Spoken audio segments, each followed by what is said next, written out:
হৰিটো গৃহ বুলি কোৱা হৈছে। এটি ঘৰৰ 9টি তলা, গুৰুৰ হাতত চাবি, সেই চাবি হেৰাই গ'লে বিচাৰি নাপাবি। এই হৰিটো গৃহ আৰু গৃহখনত 9খন দুৱাৰ আছে। 9খন দুৱাৰত 9টা তলা আছে। সেই 9টা তলাত 9টা চাবি আছে, আৰু সেই চাবিটো যদি হেৰাই যায় তেতিয়াহ'লে বিচাৰি পোৱা নাযায়। আৰু সেই মায়া নামৰ চাবি কেৱল গুৰুৰ সেৱাৰ মাধ্যমেৰেহে লাভ কৰিব পৰা যায়। যে পঞ্চভূতি দেহকেহে মায়া বুলি কয়, তৰণ উপায় গুৰু সেৱাকেহে কয়। তলাটো গুৰু, তলা মাৰি গুৰুৰ হাতত চাবিটো আছে, আৰু সেই চাবিটো যদি আমি কেনেবাকৈ গুৰুৰ ওচৰৰ পৰা আনিব পাৰো, নামৰূপী চাবিৰ দ্বাৰা মায়াৰূপী তলা আমি খুলিব পাৰিম। আৰু খুলি ল'ব পাৰিলেহে আমি এই সংসাৰৰ পৰা সুন্দৰভাৱে পৰিত্ৰাণ পাব পাৰিম। জীৱাত্মা পৰম আত্মা ঈশৰ তত্ত্বৰ লগত একাত্মক হৈ যাব পাৰে। এই দৰ্শনটো ভাগৱতে আমাক সিদ্ধান্ত দিছে। হেনয় সংসাৰ বৃক্ষ তোমা দেখে উপজয়, মহাজ্ঞানী গণে আকৌ জানে, মায়াই মোহিত মন যিটো অপণ্ডিত গণ, তোমাক বিবিধ পৰিমাণে। এই তত্ত্বটো কোনে জানে? মহাজ্ঞানীসকলে জানে। কিন্তু অজ্ঞানীসকল বা অপণ্ডিতসকলে ইয়াক ভিন্ন ভিন্ন ৰূপত আশ্ৰয় কৰাৰ মূল কাৰণটো হ'ল তোমাৰ মায়াত মোহিত হৈ আছে। সন্তৰ ৰক্ষাৰ কেতু বহুবিধ ৰূপ ধৰা, দুৰ্জনক বিনাশী বা বলে, তোমাৰ চৰণ পাৱে গোখোজ সমান কৰে, সংসাৰক ভকত সকলে। এতিয়া সন্তসকলৰ ৰক্ষাৰ বাবে তুমি বিভিন্ন ৰূপ ধাৰণ কৰা সময়ে সময়ে, আৰু সময়ে সময়ে বিভিন্ন ৰূপ ধাৰণ কৰি তুমি দুৰ্জনসকলক বিনাশ কৰা। আৰু এই তত্ত্বটো বুজি পায় পণ্ডিতসকলে, ভকতসকলে, কিন্তু বুজি নাপায় অভকত অপণ্ডিতসকলে।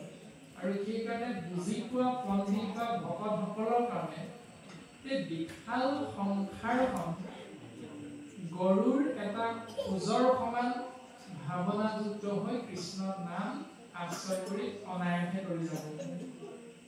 হৰিত হৰণ লয়া যিটো জন, হৰিৰ চৰিত্ৰ শ্ৰৱণ কীৰ্তন কৰে, দুৰ্ঘোৰ অপাৰ সংসাৰ সাগৰ হৰিয়ে সিটো মহাজনে অতি অপ্ৰয়াসে কৰে বা অতি মহাজনে।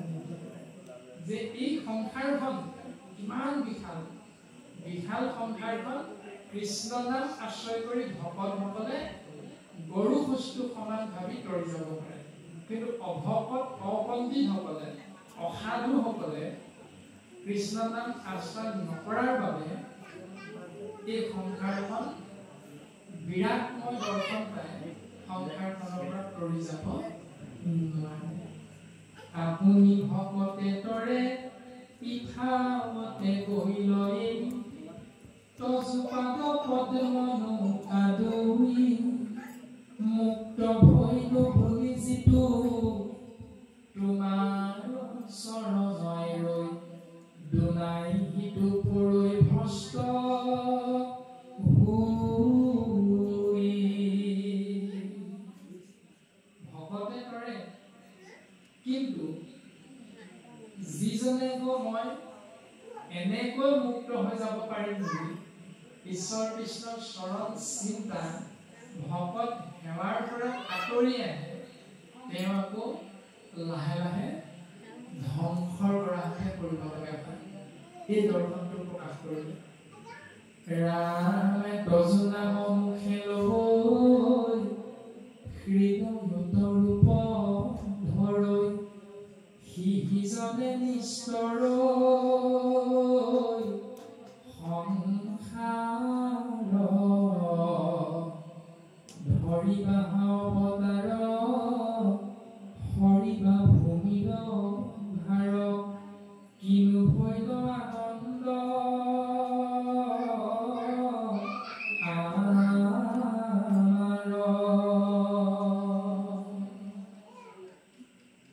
তোমাৰ পাৱৰ খোজে অলংকৃত হৈবে ভূমি ধ্বজ ব্ৰজ দেখিব অংকুশ তোমাৰ চৰণে আমি পৰি প্ৰণাম কৰো ৰক্ষা কৰা পৰম পুৰুষ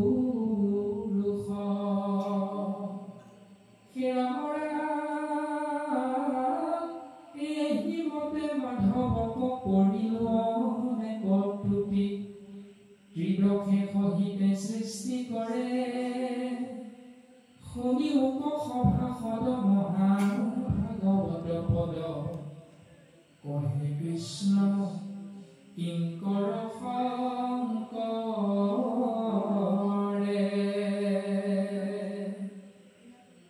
দেৱৰো দেৱতা হৰি জানিয়া যতন কৰি লয়ো এক শৰণ কৃষ্ণক গাৱা নাম গুণ গীত কৰিয়া একান্ত চিত তেবে থান পাইবা বৈকুণ্ঠ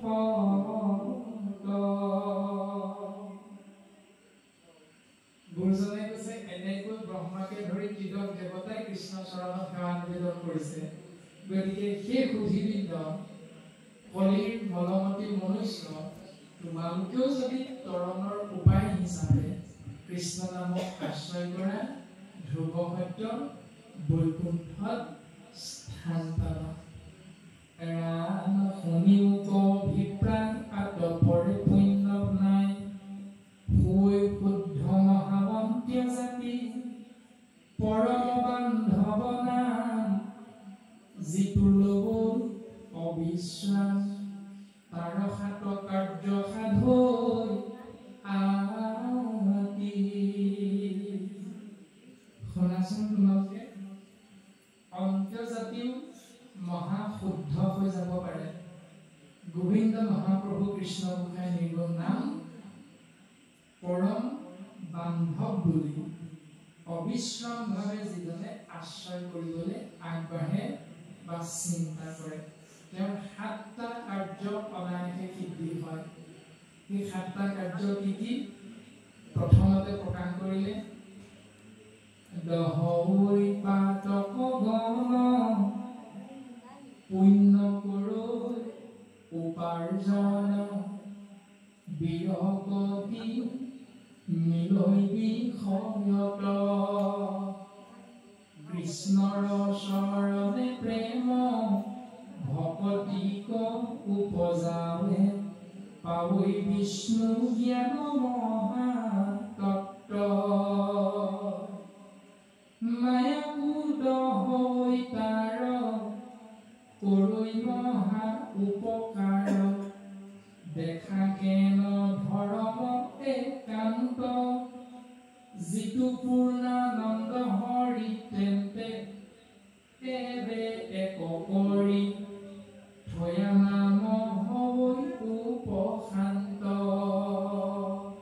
নামে এই ৭টা কাৰ্য বৃদ্ধি কৰে যেতিয়ালৈকে ৭টা কাৰ্য বৃদ্ধি হয় তেতিয়ালৈকে নাম শান্ত নহয় এয়াই হ'ল নামৰ মূল বিষয়বস্তু প্ৰথম পাপবিলাক নাশ কৰে তাৰপিছত পাপ যেতিয়া নাশ হয় পুণ্য জমা হয় তাৰপিছত বিষয়ত বিৰগতি ভাৱ আহে তাৰপিছত কৃষ্ণৰ চৰণত প্ৰেম ভক্তি হয় তাৰপিছত বিষ্ণু জ্ঞান মহাতত্ত্ব লাভ হয় তাৰপিছত মায়া নাশ হয় তাৰপিছত পূৰ্ণানন্দ হৰি আমি অপূৰ্ণ কাম ভগৱন্ত পূৰ্ণ কাম ভগৱন্ত পূৰ্ণ আনন্দ আমি কেৱল আনন্দ গতিকে কেৱল আনন্দ বস্তু পূৰ্ণানন্দ কৃষ্ণ তত্ত্বৰ লগত একাত্ম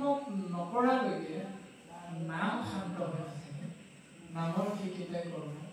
গতিকে আমি বিচাৰো এইকেইটাই মায়াৰ পৰা পৰিত্ৰাণ, পাপ নাশ হওক, পুণ্য জমা হওক, বিষয়ত বিৰগতি ভাৱ হওক, বিষ্ণু জ্ঞান মহাতত্ব লাভ হওক, কৃষ্ণ চৰণত প্ৰেম ভক্তি হওক, আৰু আমি এদিন পৰমাত্মা ঈশ্বৰ তত্ত্বৰ লগত একাত্ম হৈ যাব বিচাৰো, যিটো মুখ্য প্ৰাপ্তি বুলি গুৰুজনাই সিদ্ধান্ত দিছে। এয়া কেৱল সম্ভৱ গোবিন্দ মহাপ্ৰভু কৃষ্ণ গোসাঁইৰ নিৰ্গুণ নাম এক শৰণ মাধ্যমেৰে আশ্ৰয় কৰাৰ দ্বাৰাহে। হেন নাম আছে কাছে, গাঁৱে গাঁৱে মুখ আছে, তথাপিতো পৰৈ যা তহনাত, কিনো মহা মূঢ়মতি, তাৰ আৰু নাহি গতি, কৰিলে আপুনি আত্মঘাত। এনেহেন পূৰ্ণানন্দ নাম বস্তু সকলোৰে লগতে আছে। আছে কাছে, কাছে মানে কাষতে আছে, ওচৰতে আছে, আৰু লগে লগে গাঁৱে গাঁৱে মুখ আছে। প্ৰত্যেকটো শৰীৰতে একোখনকৈ মুখ আছে, আৰু প্ৰত্যেকৰে কাষতে নাম বস্তু আছে। এখন মুখ আছে, নাম বস্তু কাষতে আছে। থকাৰ পাছতো কিনো মহামূঢ়মতি, তাৰ আৰু নাহি গতি, কৰিলে আপুনি আত্মঘাত। মুখখন থকাৰ পাছতো কৃষ্ণ বুলি ক'বলৈ আপোনাৰ মোৰ মন নাযায়। হেৰ' কৃষ্ণ বুলি কোৱাচোন। ল'ৰাটোক যদি কোৱা যায়, বন্ধু তোমাৰ নামটো যদি কোনোবাই সোধে, প্ৰথমে কৃষ্ণ বুলি কৈ নামটো ক'বা। এদিন হঠাৎ যদি এজন ভকতৰ আগমন হয়, সন্তানটোক যদি ভকতজনে নামটো সোধে, তেতিয়া দেউতাকজনে বন্ধু তোমাৰ নামটো কৈ দিয়া, এই বুলি কোৱাৰ লগে লগে সন্তানটোৱে নামটো কয়, কিন্তু আগতে দেউতাকে শিকাই থোৱা কৃষ্ণ বুলি নকয়। কৃষ্ণ বুলি কিয় নকলা বুলি ক'লে, হেমেনা হেমেনিকে যেনে যেনে কয় আৰু নহ'লে নহয়, কৃষ্ণ মোৰ নামটো আমুক, এনেকে যেনে তেনে লাজ মান কাটি কৰি কয়গে আৰু হয়। গুৰুজন বস্তুৱে কৈছে যে তেনেকে নোকোৱাও বহুত বাহ পাই সংসাৰত আমি গৃহস্থী ধৰ্ম পালন কৰি কৰি জীৱন যাপন কৰি আছো। মাধৱ গুৰুজনে সিদ্ধান্ত দিলে যে জ্ঞানে বা অজ্ঞানে মাধৱৰ নাম ফুৰে যিটো জনে মৰি, টাংক মূৰমূলি খাতে চক্ৰ ধৰি, ৰাখিয়া পুৰন্ত হয়। তুমি জানিয়ে কৃষ্ণ বুলি কোৱা, নজনাকে কৃষ্ণ কোৱা, সেইটো তোমাৰ নিজৰ কথা, কিন্তু নামে নামৰ কাম কৰিব। নামৰ কাম এইকেইটা, আৰু সেইটো নামে কৰিব। যেনেকৈ তুমি বা যেনেকৈ এজন বৃদ্ধ দেউতাই ডাক্তৰৰ ওচৰৰ পৰা বেমাৰটো দেখুৱাই আহি ফাৰ্মাচীখনত ঔষধ কেইটা লওঁতে ইংৰাজীত লিখি দিয়া জ্বৰৰ ঔষধটো পেৰাচিটামল নামটো ইংৰাজীত পঢ়িব নাজানে যদি ফাৰ্মাচী মানুহজনে দেখুৱাই দিলে ৰঙা বাকলি থকা এই টেবলেট কেইটা আপুনি খাই উঠাৰ পাছত দিনে এবাৰ, ৰাতি এবাৰ, দুবাৰ খাব। দেউতাকে মনত ৰাখি আহিলে ৰঙা বাকলি থকা টেবলেটটো, নামটো কিন্তু পঢ়িব নাজানে। তথাপিতো টেবলেটটো বা ঔষধটোৰ কাম হ'ল বেমাৰটোৰ নিৰাময় কৰা। তুমি টেবলেটটোৰ নাম জানি খোৱা, নাজানি খোৱা কথা নাই, ঔষধে ঔষধৰ কাম কৰিব। তুমি পঢ়িব জানা এলবিন, পঢ়িব জানা ফেনাইল বুলি, জানিও যদি তুমি খাই দিয়া, নজনাকেও যদি খাই দিয়া, বিহে বিহৰ কাম কৰিবহে, তোমাৰ মৃত্যু হ'বই। ঠিক তেনেকৈ নাম বস্তু তুমি জানিয়ে লোৱা, নজনাকৈ কোৱা কোনো নামে নামৰ কাম কৰিবহে। সেই দৰ্শনটোকে ভাগৱতে আমাক সিদ্ধান্ত দিছে।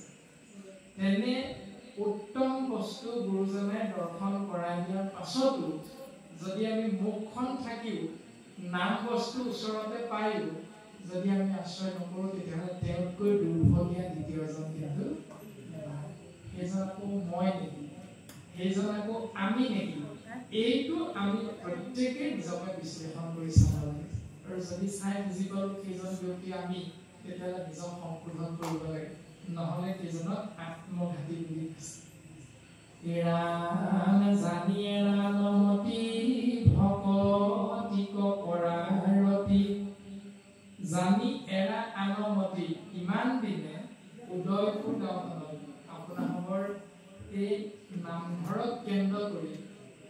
অৱস্থান কৰি থকা বাপাইসকলে বা আমি সমস্ত জনাই এনেকৈ যদি কৃষ্ণ নাম বস্তুৰ মহান তত্ত্বটো জানিবলৈ চেষ্টা নকৰি বা জানি বুজি কৰ্মকাণ্ড জ্ঞান কাণ্ড বেদৰ যি প্ৰবৃত্তিঞ্চ নিবৃত্তিঞ্চ প্ৰবৃত্তি মাৰ্গক আশ্ৰয় কৰি যাগ যজ্ঞ পূজা পাতল দান দক্ষিণা শ্ৰাদ্ধ পিণ্ড ব্ৰত তীৰ্থ স্নান আদিবিলাকৰ মাধ্যমেৰেহে জীৱনটো আগবঢ়াই আছিলোঁ তেতিয়াহ'লে কালিলৈ পৰা অন্তত আমি নামৰ মহামহত্বটো যিহেতু আজি ভাগৱতৰ পদবন্ধে বুজি পাইছোঁ তেতিয়াহ'লে কালিলৈ পৰা বাকীখিনি জানি এৰা আনৰ মতি ইমান দিনে পালন কৰি অহা নিয়মটো আমি কালিলৈ পৰা অন্তত এৰিব লাগিব কিয়নো আমি আজি জানি সেইকাৰণে জানি এৰা আনৰ মতি ভকতিক কৰাৰতি কৃষ্ণ নাম শ্ৰৱণ কীৰ্তন মহাভক্তি আশ্ৰয় কৰা আৰু লগে লগে নেৰিবা মুখত ৰাম নাম মুখত ৰাম নাম নেৰিবা কেৱল আশ্ৰয় কৰি থাকিবা তেতিয়া লাভ কি হ'ব তৰিবা সংসাৰ দুখ সংসাৰত ইমান দিনে পাই থকা দুখৰ পৰা পৰিত্ৰাণ পালা লভিবা মুকুতি সুখ সঘনে ঘোষিও ৰাম ৰাম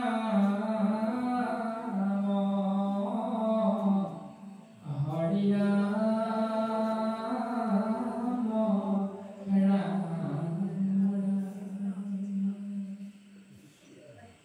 এই দৰ্শনটোকে আমি সিদ্ধান্ত দিলে কৃষ্ণ দত্ত যেতিয়া মথুৰা নগৰত কংসৰ কাৰাগাৰত অৱস্থান কৰিলে মায়া তেতিয়া ক'ত অৱস্থান কৰি আছিল যমুনাৰ সিপাৰে গোকুলত আৰু যেতিয়া আকাশবাণী শুনি বসুদেৱে কৃষ্ণ দত্তক গোকুলত থলেগৈ তৎক্ষণাত গোকুলৰ পৰা মায়া মথুৰালৈ অৱস্থান কৰিলে তাৰমানে ইয়াৰ দ্বাৰা আমাক এইটো সিদ্ধান্ত দিছে য'ত স্বয়ং কৃষ্ণস্তু ভগৱন্তৰ নাম প্ৰকাশিত হৈ থাকে তাত মায়াতত্বৰ প্ৰৱেশ নহ'ব য'ত মায়াতত্ব থাকিব তাত কৃষ্ণ তত্ত্ব নাথাকিব কিন্তু তুমি যদি কৃষ্ণ তত্ত্বক আশ্ৰয় কৰিব পাৰা তেতিয়াহ'লে মায়াৰ পৰা তুমি অনতি পলমে পৰিত্ৰাণ পাব পাৰিবা এই তত্ত্বটো ভাগৱতে আমি দৰ্শন কৰিম সময়ো 12 বাজিল